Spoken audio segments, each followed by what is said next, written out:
हमारा जो उन्वान है शो का टॉपिक जो है वो म्याना रवि और एतदाल है और बैलेंस इन वर्क लाइफ आपकी डाइट जहाँ जहाँ आपको लगता है कि कोई चीज़ ऊपर नीचे हो गई है तो मुझे तो जो है वो बहुत बेसुकूनी का एहसास होना शुरू हो जाता है और मैं परेशान हो जाती लिटरली। और मैं वही कहती हूँ कि मुझे हर चीज़ बहुत प्लान्ड और बहुत प्रॉपर अच्छी लगती है। सो हमारे पास इस वक्त एक गेस्ट मौजूद हैं सेट पर जिनको मैं बहुत अच्छी तरीके से जानती हूँ। मंशा से आज इनकी मुलाकात मैं कराऊंगी हमारे प्रोग्राम के तवस्सुक से। योगी वजाहत, अस्सलाम वालेकुम। वालेकुम अस्सलाम व रहमतुल्लाह। कैसे हैं आप? सुम्मा अल्हम्दुलिल्लाह, अल्लाह का बड़ा एहसान। Thank you so much for being on our show और हमारी सबकी तरफ से आपको रमज़ान मुबारक। आपको भी। अच्छा, मेरा पहला सवाल ये है कि आप हैं योगी वजाहत, तो मुझे तो योगा थोड़ी सी बोरिंग लगती है, तो मैं क्या करूं इसके बारे में? चलिए, शुक्र है कि आपको थोड़ी सी बोल लगती है। हाँ, क्योंकि वो जो बहुत बोल हाँ, क्योंकि एक्चुअली जो स्पा में भी होता है ना कि जब वो आपका फेशियल कर रहे होते हैं तो बड़ा लंबा खींचते हैं, तो मैं कहती हूँ बस अब मुझसे नहीं हो रहा। और योगा में भी वो जो कहते हैं breathe in breathe out, breathe 2-2 minute तक, तो मुझे आई डोंट नो, मुझे बेचैनी सी होती है। इसका क्यों होता है ऐसा? देखिए, ज़िंदगी में अल्लाह सुब्हान ताला की जो मसलहतें हैं उनमें से एक मसलहत है कि उन्होंने यकसा कोई नहीं बनाया। किसी दिमाग को, किसी जहन को, किसी इंसान को, किसी माहौल को, किसी मौसम को, किसी फल को, किसी फूल को एक जैसा चाहते तो गुलाब को फूल ही दुनिया में बना देते, बहुत था, लेकिन फिर भी चमेली। बिल्कुल ऐसा ही है। इसी तरह इंसान के मिजाज और उसके जो रिस्पॉन्स होते हैं वो अलग होते हैं। आपका किसी चीज़ के बारे में कोई रिस्पॉन्स है, मैं उसको ओन करता हूँ, रिस्पेक्ट करता हूँ। गो कि मैं उसको ये नहीं कह रहा कि बिल्कुल दुरुस्त हो, आपके लिए दुरुस्त होगा, वो मेरे लिए शायद अलग होगा। उम्र के किसी हिस्से में आज जो कदम उठाता हूँ उसकी रफ्तार कुछ और है, और जब मैं छोटा था जब कदम उठाता था रफ्तार कुछ और थी। तो ये जो मनाजिल हम तय करते हैं ना मुख्तलिफ तजर्बात की शक्ल में, ये हमारी ज़िंदगी को निखारते हैं। अगर ये ना होता तो बड़ी बोरिंग हो जाती। सब लोग एक ही काम कर रहे होते हैं, सब योगा कर रहे होते हैं। Exactly. कुछ लोग तो हैं जो आप जैसे हैं जो योगा नहीं करते। हाँ, जो मैंने किए वैसे 2 साल किए, लेकिन फिर मैंने छोड़ दिया, मुझसे नहीं हुई। योगा भी तो बहुत सारे मैं आपका शुक्रिया अदा करता हूँ 2 साल के लिए। हाँ, 2 साल तक खींचा मैंने। योगा भी तो बहुत तरह के होते हैं ना, एक पावर योगा होता है, एक हम लोग राज योगा की जो अभी बात कर रहे थे, तो बेतहाशा डिफरेंट। क्या पता वो जो योगा आपने किया था किस्म की योगा शायद मुझे उससे आपकी पर्सनालिटी मैच नहीं कर रही थी। मैं हैरान हूँ ये बात जान के कि आप अबव 60 हैं। It's very shocking.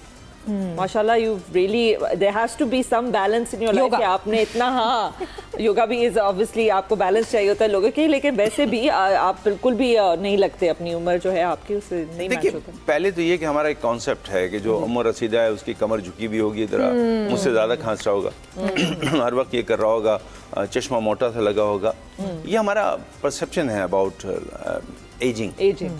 योगा क्योंकि एक ऐसा इल्म है जिसका जो आपने उन्वान दिया मेरी बहन ने, म्याना रवि, बैलेंस, ये हर चीज़ में एतदाल रखता है, और जो भी चीज़ एतदाल में होती है वो बेहतर रहती है काफ़ी अरसे तक, चाहे वो मेरा जिस्म ही क्यों ना हो। तो मैंने ना इसको बहुत सख्ती में डाला, ना मैं इसको बहुत आराम में डालता हूँ, ना मैं इसको बहुत मुश्किलात में डालता हूँ, ना मैं इसको बहुत ही कोई ईजी वे में डालता हूँ। तो मैं ज़िंदगी को उस तरह जीता हूँ जैसे कि ज़िंदगी बसर करनी चाहिए। कुछ लोग गुजारते हैं, गुजर तो जानवरों की भी जाती है, ज़िंदगी बसर करने का नाम है, और बसर करने के लिए आपके टूल्स होने चाहिए, आपके पास रूल्स एंड रेगुलेशन होने चाहिए, आपके पास अक़दार होनी चाहिए, आपके पास कोई उसूल होने चाहिए। जब उन पे हम अमल करते हैं तो कुछ लोग उसको योगा कहते हैं, कुछ लोग मुख्तलिफ लाइफ स्टाइल कहते हैं, कुछ भी कोई कह सकता है। मकसद एक ही है कि ज़िंदगी को बसर किया जाए, ताकि जब हम ज़िंदगी बसर के जाएँ यहाँ से तो कोई कह सके कोई आया था कुछ करके गया, और हाँ, कुछ रह के गया, कुछ गुजार के गया। अच्छा, एर्गोनॉमिक्स की बात हो रही है, एर्गोनॉमिक्स, ठीक है, तो उसके बारे में आप हमें ब्रेक से पहले जो है कुछ बता रहे थे, बट मैं चाहूँगी कि हमारी ऑडियंस से भी आप शेयर करें कि वेलनेस एंड एर्गोनॉमिक्स जो आपका है इंस्टीट्यूट है। जज़ाकल्लाह, बहुत शुक्रिया, ये बड़ा काम का है, क्योंकि ये तकरीबन यूनानियों के ज़माने का इल्म है। जब वो बहुत बड़े बड़े फतवात कर रहे थे तो उनको पता था कि कैसे चलना है, कैसे बैठना है, लेकिन फिर सन 60 में ये बाकायदा एक इल्म के तौर पे यूरोप में आया, और माशाल्लाह पाकिस्तान में भी। मैं मेडिकल एर्गोनॉमिक्स में जो मस्कुलोस्केलेटल इंजरी इन ओटी होता है उसको ज़्यादा फोकस करता हूँ, यानी एक सर्जन को ऑपरेशन करते हुए जो ऑपरेशन थिएटर में चोट लग सकती है, अच्छा, मेरा वो सब्जेक्ट है। इसको मेडिकल एर्गोनॉमिक्स कहने तो आसान हो जाता है, लेकिन जनरली आप सबके लिए, जैसे अभी आप बैठी हुई हैं तो आपने अपना जो राइट साइड है उसके ऊपर थोड़ा प्रेशर दिया है, इसकी वजह से आपकी स्पाइन पे जो कॉक्सी के ऊपर प्रेशर आ रहा होगा वो मैं बता सकता हूँ कि कैसे होगा, लेकिन इसके साथ साथ आपके ऑप्टिकल नर्व पे, आइज पे आएगा। अच्छा, ये आपके, क्योंकि एक शोल्डर ड्रॉप है, एक अप है, तो ये सर्वाइकल के ऊपर ही देगा। लिहाजा जब भी आप बैठेंगे तो आपको कैसे बैठना है और ये मुझे भी एडवाइस दें, क्योंकि मुझे यहाँ पे मैं अपने सारे मसले लेके आ जाती हूँ लोगों के पास जो भी आते हैं। मुझे यहाँ पे जो है ना प्रॉपर एक थोड़ा सा बम्प एंड ब्रूज हो गया है, एंड आई थिंक कि मैं जिस तरह बैठती हूँ शो में इसका कुछ इससे लिंक है कि यहाँ पे प्रेशर लग रहा है या कुछ हो सकता है ऐसा। वैसे देखिए, अगर आपको ऐसा होता है कि जब आप ये शो करने के बाद जाते हैं और ये सब न्यूट्रलाइज हो जाता है, तो इसका मतलब है कि इफेक्ट यहाँ आ रहा है। लेकिन वो इफेक्ट बार बार रहता है, तो जरूरी नहीं कि वो यहाँ हो सकता है कि आप कहीं बैठते हैं तो अपना जो एल्बो है वो बहुत ज्यादा दबा के रखते हैं, जिसकी वजह से शोल्डर ऊपर हो जाता है। जब ये शोल्डर ऊपर होता है तो ये जो मसल्स हैं वो ब्रेक होते हैं या दबते हैं और वहाँ ब्लड सर्कुलेशन सही होता है, कम हो जाता है। तो ये आपको देखना होगा। लाइक मैं इस वक्त बैठा हूँ, मैं आपको मिसाल देता हूँ, मैंने ये क्रॉस होके बैठा, जो कि उमन आप लोग बैठते हैं। इस हालत में गो के मैंने बहुत रिलैक्स हूँ, लेकिन मैंने अपने हिप बॉल को क्रॉस किया हुआ है जी, जिसकी वजह से जब मैं उठ के यहाँ से चलूंगा तो मुझे एडजस्ट करने में थोड़ा सा टाइम लगेगा, क्योंकि मैंने हिप बॉल को, हालांकि अगर मैं यूं बैठ जाऊं तो ये बहुत अच्छा है, लेकिन आराम नहीं मिल रहा। आराम के लिए फिर मैं पीछे गया। जब मैं पीछे गया तो मैंने अपना एब्स जो हैं इसको छोड़ दिया, ये बढ़ जाएंगे। तो वजन बढ़ने की एक वजह हमारा गलत बैठना भी हो सकता है। और एर्गोनॉमिक्स जो है वो बच्चों से लेके और बुजुर्गों तक तमाम चीज़ें, इवन आपकी जो चेयर है, आपका जो टेबल है, आपका जो मॉनिटर है, उन तब को रखने का तरीका जो है वो एर्गोनॉमिक्स में। पोस्चरिंग मेरे लिए एक बड़ा मसला रह चुका है बचपन से, और उसकी वजह से मैंने सबका ही आई सपोज, एंड उसकी वजह से मैंने पिलाटेस भी शुरू किया था, क्योंकि मुझे लगा था कि उससे मेरा पोस्चर ज़रा ज़्यादा बेहतर हो सकता है। तो एक्सरसाइज का बहुत क्लोज लिंक है पोस्चरिंग के साथ। मेरे चेहरे पे कुछ मुस्कुराहट थी जब आपने कहा मेरे पोस्चर। मैं कह रहा, मैंने शरारतन कह रहा हूँ, अच्छा योगा कर लीजिएगा। तो आपने योगा ही तो नहीं किया ना, जब ही तो ये प्रॉब्लम हो रही है। योगा एडजस्ट करता है। We have 84,000 poses. इंसानी जिस्म से 84,000 पोज बनते हैं। सोचिए, 60 से ज्यादा ब्रीदिंग होती हैं। तो वो योगा जो आपको करना चाहिए था, पावर योगा। अच्छा, आपने कह दिया हाथा योगा, जो मुझे पसंद, लाइट स्लो मूवमेंट वाला कर दिया, तो आपको वो करना चाहिए। जैसे आपको करना चाहिए यन योगा करना चाहिए, प्योर यन योगा, प्योर यानी फेमिनिन योगा है।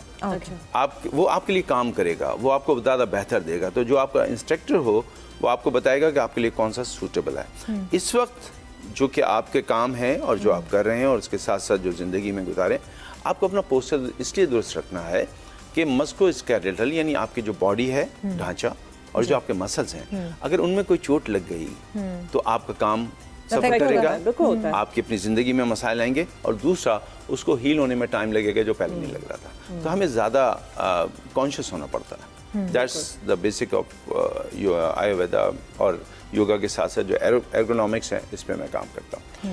लेकिन जाहिर बात है, जो आपने अभी एतदाल की बात की थी मियाना रवि की, वो तो ज़िंदगी का हर हिस्से में है। अगर मैं देखे ना अपने हाथ को जोर से हिलाऊं तो मेरे मसल्स के ऊपर वेट आएगा। बिल्कुल, मैं गर्दन को पकड़ के घुमा दूं और कड़क कड़क की आवाज़ें निकालूं, और फिर उसके बाद अचानक कहूँगे जी पता नहीं दर्द क्यों होता है। तो बेहतर है कि मैं इसको मियाना रवि के साथ जिस्म को जब रवा रखूँगा, मैं अपने तमाम काम सही करूँगा, सही वक्त पे उठूँगा, सही वक्त पे सोऊंगा, सही वक्त पे खाऊँगा, सही वक्त पे, यानी गहरी सांस वैसे लूँगा जैसे कम हक है सांस लेने का।